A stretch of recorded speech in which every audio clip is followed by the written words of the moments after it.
Hello everyone. तो आज की इस वीडियो में हम देखने वाले हैं क्लास 10th की हिंदी के सभी जितने भी आपके अति लघु उत्तरीय प्रश्न बनते हैं, जितने भी महत्वपूर्ण प्रश्न बनते हैं, उसे एक वीडियो में हम आज देखने वाले हैं।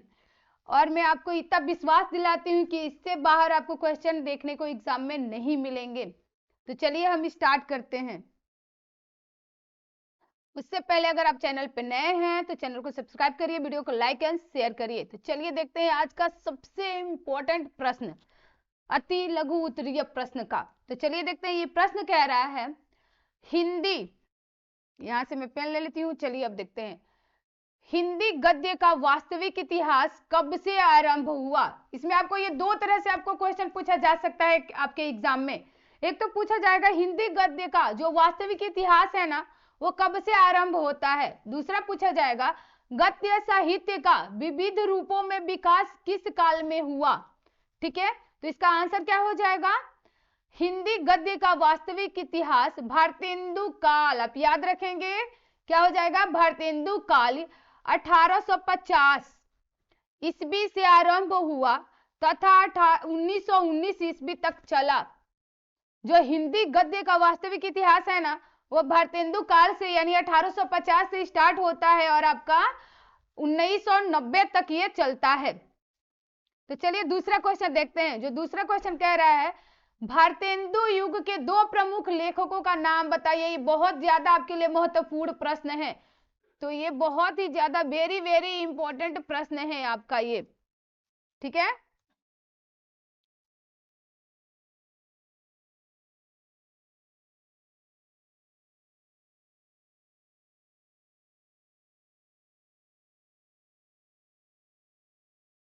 ठीक है। देखिए ये कह रहा है भारतेंदु युग के दो प्रमुख लेखकों के नाम बताइए। आप लिखिए। तो इसमें से क्या हो जाएगा, भारतेंदु युग के प्रमुख जो गद्य लेखक है ना, भारतेंदु के अतिरिक्त, क्योंकि भारतेंदु युग जब इन्हीं पे पढ़ा तो ये सबसे मोस्ट इंपॉर्टेंट है। भारतेंदु के अतिरिक्त हो गए आपके श्रीनिवास दास, बालकृष्ण भट्ट हो गए, प्रताप नारायण मिश्र हो गए, राधा कृष्ण दास हो गए और कार्तिक प्रसाद खत्री।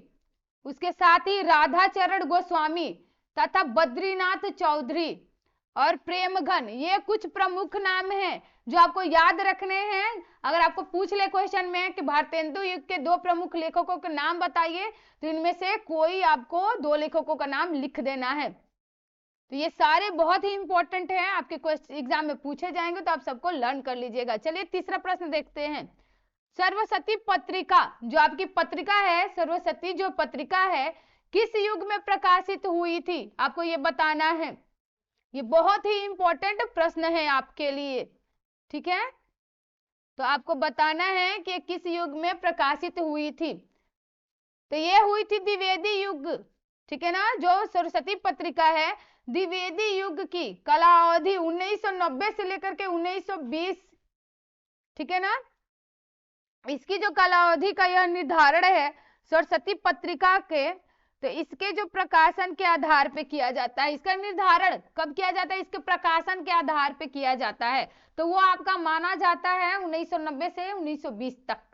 चलिए अगला प्रश्न देखते हैं। जो अगला प्रश्न है ना, वो कह रहा है शुक्ल युग की समय सीमा बताइए। आपको बताना है कि शुक्ल युग की समय सीमा कितनी है। तो शुक्ल युग की जो समय सीमा है ना, 1919 से लेकर के 1938 तक मानी जाती है। चलिए अब अगले क्वेश्चन पे चलते हैं। जो 5 नंबर का प्रश्न है ना, वो कह रहा है नामवर सिंह किस विधा के प्रमुख लेखक थे। वेरी वेरी इंपॉर्टेंट प्रश्न आपको पूछा जा रहा है कि नामवर सिंह किस विधा के प्रमुख लेखक थे। तो क्या हो जाएगा, नामवर सिंह आलोचना विधा के। ये बहुत ही महत्वपूर्ण प्रश्न है। ठीक है, नामवर जो सिंह है ना, वो आलोचना विधा के प्रमुख क्या थे, लेखक के रूप में जाने जाते हैं। अगला प्रश्न देखते हैं। प्रसाद युग के किस एक नाटक का नाम लिखिए। प्रसाद युग के किसी एक नाटक का आपको नाम लिखना है। तो वो हो जाएगा जयशंकर प्रसाद हो जाएंगे, ठीक है ना, नाटककार। दूसरे हो जाएंगे हरि कृष्ण प्रेमी, जो कि क्या है, दोनों शुक्ल युग के नाटककार हैं। ठीक है, तो चलिए 7 नंबर को देखते हैं। जो 7 नंबर प्रश्न है ना, वो कह रहा है रानी केतकी की कहानी और कलम का सिपाही, रानी केतकी की कहानी और कलम का सिपाही के लेखकों के नाम बताइए आप। तो ये हो जाएंगे रानी केतकी की कहानी के लेखक के, ये हो गए आपके मुंशी ईसा अल्लाह खां। और जो कलम का सिपाही है कहानी, इसके लेखक का नाम है अमृत राय। ठीक है, ये दोनों बहुत ही महत्वपूर्ण है, आप इनको याद रखिएगा, आपको ये इसकी आने की संभावना 100% है। तो चलिए 8 नंबर को देखते हैं। हिंदी के प्रमुख जो संस्मरण के लेखक हैं उनका नाम बताना है। तो ये हो जाएंगे बनारसी दास चतुर्वेदी, पद्म सिंह शर्मा, कन्हैया लाल मिश्र हो गए, प्रभाकर हो गए आदि। ये जो है ना हिंदी के प्रमुख स्मरण काल के ये लेखक हैं। तो चलिए देखते हैं अगला प्रश्न। रेखा चित्र किसे कहते हैं? आपको बताइए, लिखने के लिए आएगा कि रेखा चित्र किसे कहते हैं। तो क्या लिखेंगे आप? रेखा चित्र उस गद्यात्मक साहित्य को कहते हैं जिसमें किसी व्यक्ति, वस्तु अथवा घटना का कम से कम शब्दों में यथावत चित्रण किया जाता है, उसे ही क्या कहा जाता है? रेखा चित्र कहा जाता है। किसी घटना या वस्तु या फिर जो भी कहानी है, कोई व्यक्ति के बारे में थोड़े से थोड़े शब्दों में जो उसका आप चित्रण करते हैं, जो पूरा बता देते हैं, वही क्या है? हमारा रेखा चित्र है। तो चलिए अगले प्रश्न पे चलते हैं। जो 10 नंबर का प्रश्न है ना, वो कह रहा है किसी एक रिपोर्टाज, याद रखिएगा रिपोर्टाज का नाम लिखिए। बहुत ही महत्वपूर्ण प्रश्न है आपका ये बहुत ही क्या है? महत्वपूर्ण प्रश्न है। ठीक है, तो ये हो जाएगा यात्रा साहित्य। यात्रा साहित्य ऑब्जेक्टिव में मैंने पढ़ाया है, कौन हो जाएगा? राहुल संकेत्यायन तथा देवनेंद्र सत्यार्थी। ये क्या है? रिपोर्टाज विष्णु प्रभाकर, ठीक है ना, और हो जाएंगे प्रभाकर माचवे। ये सारे क्या है? ये जो नाम है किसके? रिपोर्टाज के। ठीक है, चलिए 11 नंबर देखते हैं। किसी एक एकांकीकार का नाम बताना है आपको। कोई एक एकांकीकार का नाम बताना है जिन्होंने एकांकी लिखी है। तो ये हो जाएगा, ठीक है ना। और उसमें से अगर आपको ये भी पूछ लेगा दीपदान, किसी एक एकाकी का नाम दे देगा, उसके भी बारे में पूछ लेगा। जैसे यहाँ पे दिया है दीपदान एकाकी के लेखक का नाम बताइए, तो क्या हो जाएगा उत्तर आपका?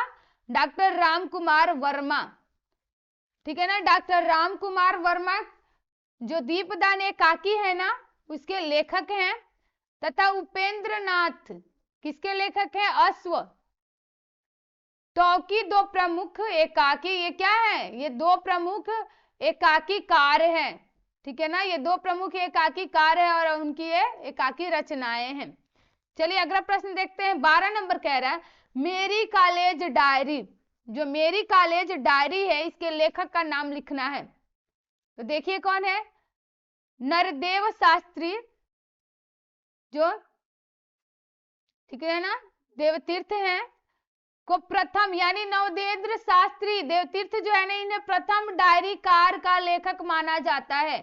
डायरीकार अगर लेखकों का पूछ दिया जाए कि प्रथम कौन है, तो देवनेंद्र शास्त्री।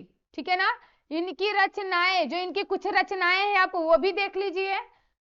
नरदेव शास्त्री देवतीर्थ है, इनकी जेल डायरी, इनकी कौन सी है? Jail diary. ठीक है ना, डॉक्टर धीरेन्द्र वर्मा द्वारा लिखित है ये।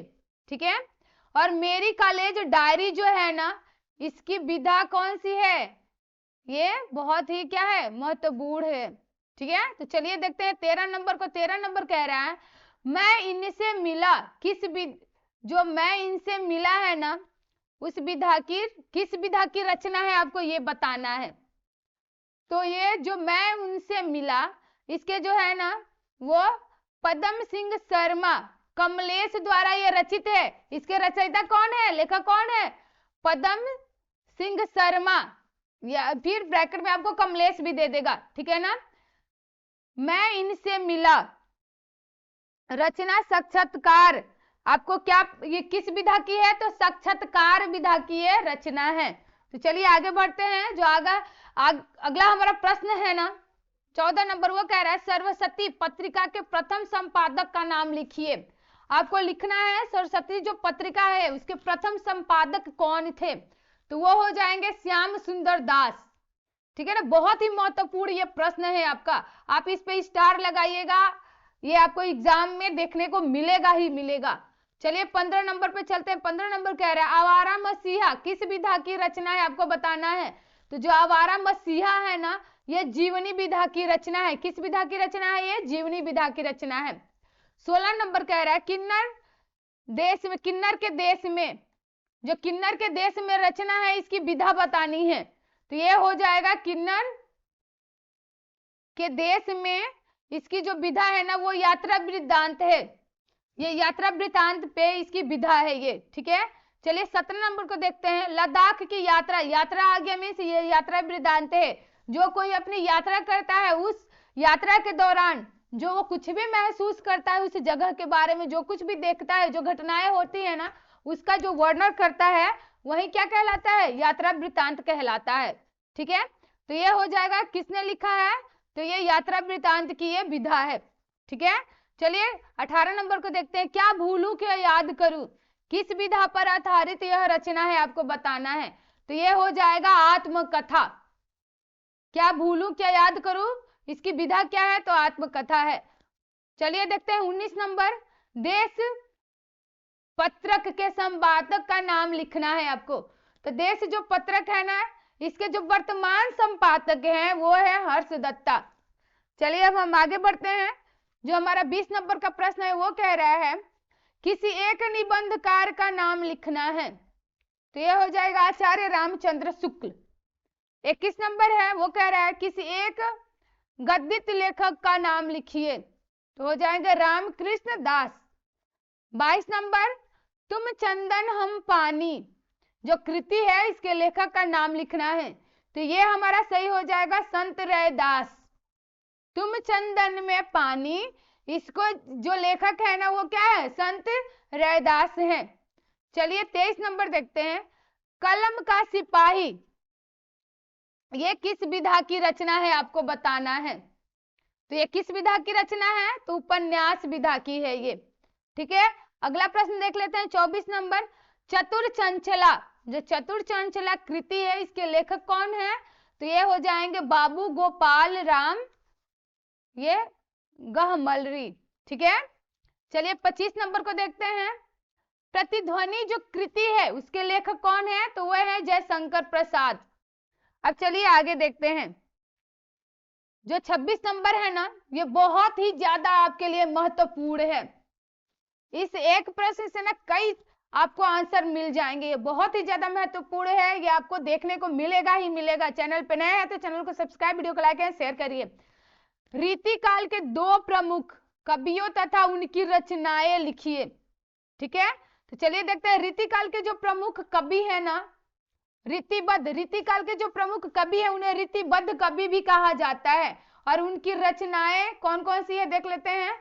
एक केशव दास, इन्होंने लिखा है रामचंद्रिका, कवि प्रिया और रसिक प्रिया। अब याद रखिएगा केशव दास अगर रीतिकाल के पूछ लिए गए तो इनकी रचनाएं हैं रामचंद्रिका, कवि प्रिया और रसिक प्रिया। देखते हैं भूषण, ये भी किस काल के हैं, रीतिकाल के हैं। शिव बावनी या फिर छत्रसाल दशक और हो जाएगा शिवराज भूषण। मतीराम जो है ना इनकी रचनाएं देख लेते हैं। रसराज हो गया, मतीराम सतसई हो गए और हो गए ललित ललाम। ठीक है, बिहारी ये भी कहाँ के हैं, ये रीतिकाल के हैं, ये भी रीतिकाल के लेखक हैं। बिहारी सतसई हो गई, इसमें 700 दोहे हैं। बिहारी सतसई में आपको कितने दोहे मिलते हैं, 700 दोहे देखने को मिलेंगे। पद्माकर देख लेते हैं, इनकी जो है ना जड़ विपंद हो गया, पद भरण हो गया, राम रसायन और गंगा लहरी, ये सब किसकी रचनाएं हैं, तो पद्मकार की है। अब देखते हैं 27 नंबर को। 27 नंबर कह रहा है रीतिकाल की प्रमुख प्रवृत्तियों या विशेषताओं पर संक्षेप में प्रकाश डालना है आपको। तो इसका देख लेते हैं हम। रीतिकाल की जो प्रमुख प्रवृत्तियां या विशेषताएं हैं ना, वो इस प्रकार है। रीति या लक्षण ग्रंथों की रचना, श्रृंगार रस की प्रधानता, रीतिकाल में आपको मिलेगी ये। काव्य में कला पक्ष की प्रधानता और मुक्तक काव्य की प्रधानता देखने को मिलेगी, और ब्रज भाषा का चरमोत्कर्ष आपको रीतिकाल में देखने को मिलेगा। तो ये बहुत ही महत्वपूर्ण है, आप इसको रट जाइएगा। चलिए अब हम आगे देखते हैं। जो अगला हमारा प्रश्न है ना 28 नंबर का, वो कह रहा है छायावादी युग के 2 कवियों के नाम तथा उनके 2-2 रचनाएं लिखनी है। बहुत ही महत्वपूर्ण प्रश्न आपके लिए, ठीक है। तो ये हो जाएगा जयशंकर प्रसाद। तो इनकी 2 रचनाएं कौन सी है? तो एक कमायनी हो गई, एक अश्वगुण हो गया, ठीक है ना।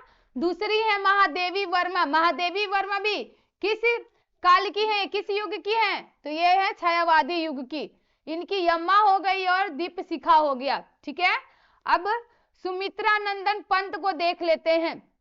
इनका हो गया लोक यतन। चलिए अब हम 29 नंबर को देख लेते हैं। 29 नंबर जो है ना, वो कह रहा है प्रश्न प्रयोगवादी धारा के किन्हीं 2 कवियों और उनकी एक रचनाएं का उल्लेख करना है। बहुत ही महत्वपूर्ण, सारे में सिलेक्टेड क्वेश्चन करा रही हूं आपको, यहां से आपके एग्जाम में देखने को मिलेंगे ही मिलेंगे। चलिए देखते हैं। सचिदानंद, हीरानंद, वत्सायन, अज्ञेय, ठीक है ना, आंगन के पार द्वार तथा धर्मवीर भारती का क्या हो जाएगा? कनुप्रिया, ठीक है। ये बहुत ही महत्वपूर्ण है आपके। चलिए 30 नंबर को देखते हैं। 30 नंबर कह रहा है छायावादी की किन्हीं 2 प्रवृत्तियों के नाम आपको बताना है। छायावादी युग के 2 प्रवृत्तियों के नाम बताना है। तो पहला हो गया प्रेम सौंदर्य का चित्रण, दूसरा हो गया प्रकृति का मानवीकरण, ठीक है। आप ये लर्न कर लीजिएगा क्योंकि यहां से आपको क्वेश्चन देखने ही देखने मिलेंगे। चलिए 31 नंबर को देखते हैं। डॉक्टर राम कुमार वर्मा की एक रचना बतानी है। अंजलि, जो अंजलि है वो किसने लिखा है? डॉक्टर राम कुमार वर्मा ने, ठीक है ना। उत्तरायण। चलिए देखते हैं और आगे जो है ना 32 नंबर कह रहा है प्रयोगवादी कविता की किन्हीं 2 विशेषताएं आपको बताना है। प्रवृत्तियां, प्रयोगवादी कविताओं की 2 विशेषताएं और प्रवृत्तियां आपको बतानी है। तो देख लेते हैं आंसर को। प्रयोगवादी कविता की 2 विशेषताएं इस प्रकार है, आपको ऐसे ही लिखना है। इनमें से मैं आपको 7 लिखवा रही हूं, इनमें से आप 2 को लिख देंगे, जो भी आपको याद आ जाए। नवीन बिंब एवं नवीन प्रतीकों का, ठीक है ना, प्रयोग, ठीक है ना। कुंठा और निराशा का स्वर, अति यथार्थवादी दृष्टिकोण था, या फिर सामाजिक असमानता और संगीतियों के प्रति तीक्ष्ण व्यंग और ये थी कुटियों का था, ठीक है ना। मुक्त शैली का प्रयोग किया गया, ठीक है, और छंद योजना में नवीनता आपको देखने को मिली प्रयोगवादी कविताओं में। चलिए 33 नंबर को देखते हैं।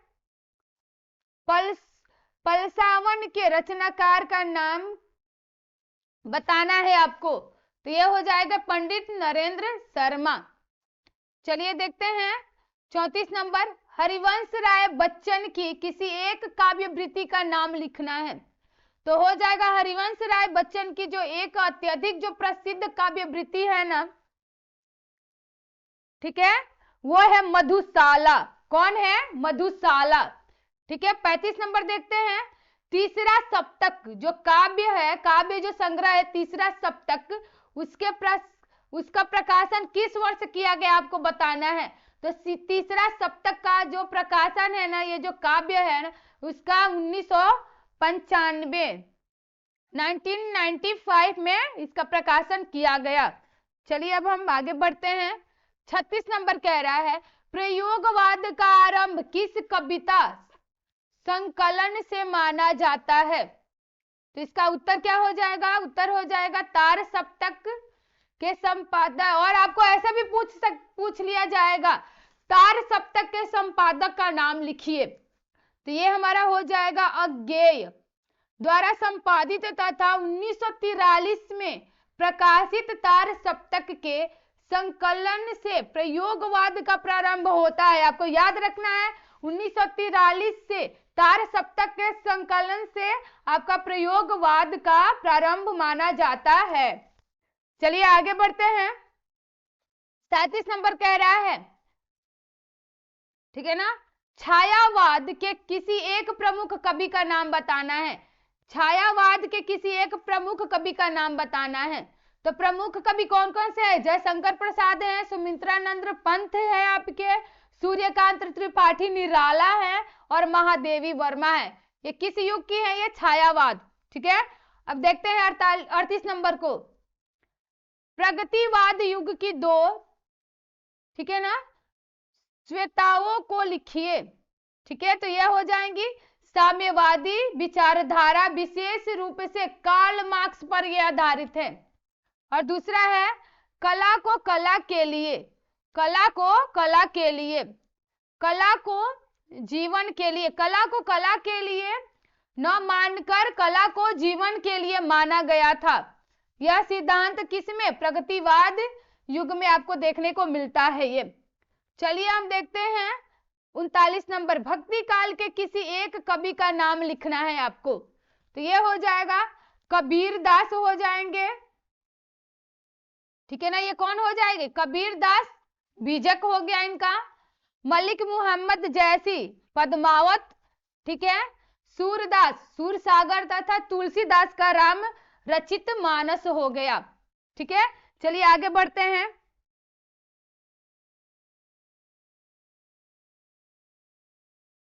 ठीक है, जो 40 नंबर है ना, वो कह रहा है द्विवेदी युग के दो प्रसिद्ध कवियों के नाम लिखिए। आपको द्विवेदी युग के दो प्रसिद्ध कवियों का नाम लिखना है। तो ये हो जाएंगे पहले मैथिली शरण गुप्त, इनका साकेत यशोधरा भारत भारती, ये किसकी है? मैथिली शरण गुप्त की है। और ये मैथिली शरण गुप्त किस युग के हैं? द्विवेदी युग के हैं, आप ये याद रखिएगा। चलिए नेक्स्ट, अयोध्या सिंह उपाध्याय, हरियोध, ठीक है ना, प्रियवासन, वैदेही, वनवास और रस कलश। तो ये थे आपके महत्वपूर्ण आज के 40 प्रश्न। ठीक है, ये आपके 40 बहुत ही महत्वपूर्ण प्रश्न थे जो कि आपको एग्जाम में यहां से देखने को मिलेगा ही मिलेगा। तो अगर आप चैनल पे नए हैं तो कपिलेश्वरी क्लासेस को सब्सक्राइब करिए, वीडियो को लाइक एंड शेयर करिए। अगर आपको कोई इसका पीडीएफ चाहिए तो आप कपिलेश्वरी क्लासेस का टेलीग्राम चैनल ज्वाइन करिए। और कल की वीडियो में हम देखने वाले हैं जितने भी प्रमुख लेखक हैं और उन कौन कौन से लेखक के बारे में आपको पूछा जा सकता है, वो सारे लेखक को हम देखने वाले हैं।